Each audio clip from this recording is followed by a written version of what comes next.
All right, today I'm going to be telling you guys about what the cryptocurrency industry can learn from hydraulic excavators. So first, a little bit about me. My name is Brennan Lamey. I'm the founder of Quill. Quill, we build decentralized databases, so providing a decentralized data management layer that sort of sits in between applications and the blockchain itself. Not really here to talk to you about that, at least not yet.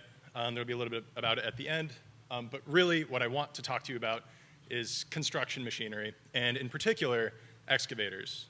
So excavators, they came around in the 1830s. The first ones that existed were mechanical excavators. So these were cable operated. So the big hand on them, it was operated with a cable. And they pretty quickly took off as a major part of the Industrial Revolution. They were very useful in mining and construction. And in the late 1890s, we saw hydraulic excavators. So similar concept, but the arms themselves were operated with hydraulics and not cables. And what was interesting about these is that unlike their mechanical counterparts, they did not take off. They were actually very, very widely derided as being useless, mostly because they could not move enough weight. They just simply were not powerful enough to compete with the lower cost and more powerful cable-operated excavators. Well, if anyone here has ever been to a construction site, you will be super hard-pressed to find a mechanical excavator. They are only used in extremely niche applications now. And so what happened? Why did this technology that, when it came about, languished and was not adopted for literally 50 years, and how did it go to becoming the dominant technology in this industry? And so this can actually be explained by a book called The Innovator's Dilemma. If you haven't read this book, I would really recommend it. It's a very famous book, and it will totally change how you think about Web3. But so in The Innovator's Dilemma, it coined the term disruptive technology. And I think we've probably all heard that term, right? Like it's a buzzword that's thrown around, but it gives it a very concrete definition. A disruptive technology is a technology that shifts the basis of competition from other products and lends itself to new use cases that were previously not consuming these products. So what is a basis of competition? It's just simply a feature or functionality that products compete on, right? So like a fast computer is better than a slow computer, and so speed is a basis of competition. All things being equal, a cheaper computer is better than a more expensive computer. Not rocket science, like I think everyone probably gets that. And so what's interesting about disruptive technologies is that they lose on these, right? You might have a slower computer that's more expensive, but there might be consumers that are still willing to purchase this computer.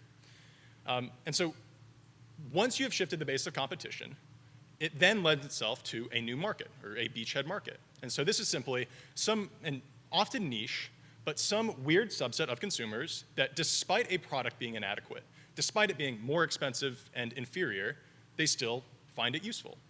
And once products establish themselves in these beachhead markets, they can then reinvest, grow their technologies, and punch up into these existing markets. And so to tie this back to the excavators, well, the hydraulic excavators were certainly a disruptive technology.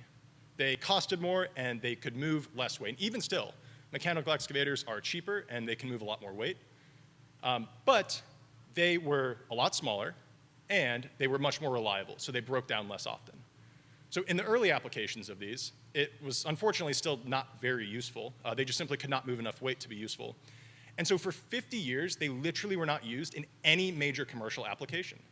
And it wasn't until 1949, with the growth of American suburbia after World War II, that people actually started using hydraulic excavators. This is because you have houses, right, and you need to dig some sort of irrigation line in between them. Well, you can't fit some large mechanical excavator in the middle, and so they had to use hydraulic excavators here. And 1949, this is over 50 years after hydraulics were invented, and this is the first time they finally saw a real use case for it.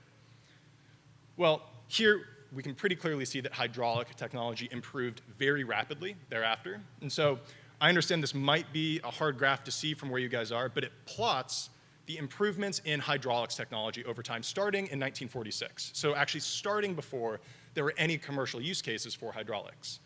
You can see in 1949 there that that was when you had an intersection point where it could finally be used for residential construction. And then over the next 30 years, the technology improved such that hydraulics were powerful enough to be used for even general purpose excavation. And now, I mean, I'm sure this only goes until about the mid-'80s. I'm sure if we plotted it out to today, this trend line would continue to increase. But really, the key here is that there becomes a certain point where users of excavation technology didn't care about how much weight it was able to move because it was adequate. And so hydraulic excavators were able to totally dominate the market because they were also smaller and more reliable. So if you couldn't tell where I was going with this, Web3 is quite obviously a disruptive technology. It's more expensive, it's harder to use, and it is way slower than its centralized counterparts. And there is one thing that Web3 does shift the basis of competition on, and that is trust. Right? Everyone calls these trustless systems. And so really what that means is we've broken the axis of trust. You don't have to trust them. You can mathematically verify that it's operating properly. And so even though it's worse at all these other functionalities, there are some niche use cases where this is valuable. And I think the industry has actually already found these. Like, I think these are pretty well capitalized on. In particular, investment and gambling. These are two areas where there is a very large incentive to cheat the system, a very large financial incentive. And so being able to build trustless systems around this has been, fairly lucrative, and I think most people would probably agree that these have reached product market fit in Web3. But at conferences, particularly in the last year or 18 months, I know and I'm sure many others have had conversations where people maybe feel a little bit disillusioned with the industry because it feels like it has struggled to grow beyond these use cases. It feels like, all right, we've done investment, we've done gambling, but what is the next thing that this technology is actually used for? And that is really why we're all here at OpenFi today. Right? OpenFi is simply Web3 applying the innovator's dilemma to punch up into more traditional markets. We've had this decentralized infrastructure for 16 years now, and we found some amazing beachhead markets for it. And we are finally at a place where it makes sense for us to target some of these more traditional use cases. So if DeFi was perps and farming and NFTs and liquid staking, OpenFi is using these financial rails to give regular KYC services, as we just saw. Or it's using these to provide lending, or payments, or securities trading. More traditional and maybe even more mundane, but much larger industries where there are well-established markets. And so a great example of this that we just heard from was the IDOS team. So the IDOS team, the way that I think about it, and I know that Julian, he always describes it in a variety of different ways, but the simplest way that I have it in my mind is it is KYC built on Web3 rails. It does everything a traditional KYC solution can do, but it also maintains that shifted basis of competition. It removes the need for the end user to trust how their data is being managed.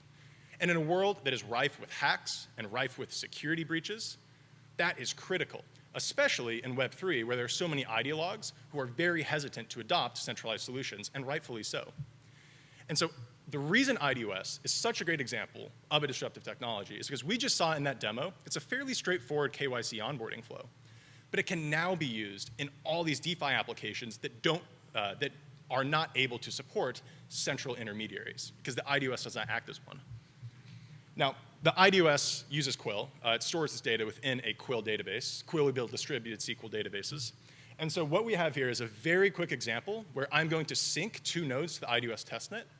I'm actually going to read some of the credentials from there, and we're going to see a few things about it. One, we're going to see that we can operate regular database query languages on it. Two, that it's encrypted. And then three, that it's highly resilient to these nodes going offline, and that there is no central point of failure. So starting it, I'm going to start both the nodes here, and we are going to see them sync with the IDOS test network. And so, all right, there's the second one. It just synced, and we can now flip over to our database dashboard, and we can execute a query to query for the credentials that we have just synced from the network. And so, once again, these are end-to-end encrypted. There's mathematically nothing I could do to read this data. I can't even see who it's tied to. I can only see basic metadata about it, and I can give it to some end user that's requesting it so that they can decrypt it. Now, flipping back to the nodes, I'm hitting some slide. All right, so here, we're now showing off the resiliency factor of the nodes. So I've stopped one of our nodes, and we can see here it stopped. I'm unable to query it. I'm unable to get any information from it. And what we're going to show is that it is going to miss a period of time of IDOS. There are going to be some new credentials that come into the system, and it will not have seen it when it was offline. But when it comes back online, it's going to resync these. And so it's offline now. We start resyncing them. And so it's probably hard to see from down there. I wish the screen was a little bit bigger. But you can see on this bottom here, we are going to be querying for the latest block height. And so this gives us essentially an image or a hash of all of the state that is contained on the IDOS so that we know we have the most recent data. And we can see here that we were able to query it, and even while it was offline, we were able to come back online. Now, why is this important for IDOS? Because it shows that the network is not resilient on any single one company. If Julian decides that he just doesn't want to do this anymore, and he leaves, and there's all these companies that have been using this to store their user credentials, it will still continue working for them. He can take all of his nodes offline, he can talk to us, and we'll take all of our nodes offline, but the network is still resilient because it is able to sustain faults of the users leaving. And so this really identifies the key value prop of something like IDOS. It provides a traditional service, KYC, but it removes the trust barriers that normal organizations have when they are consuming from a traditional KYC company. So this has been a very basic demo.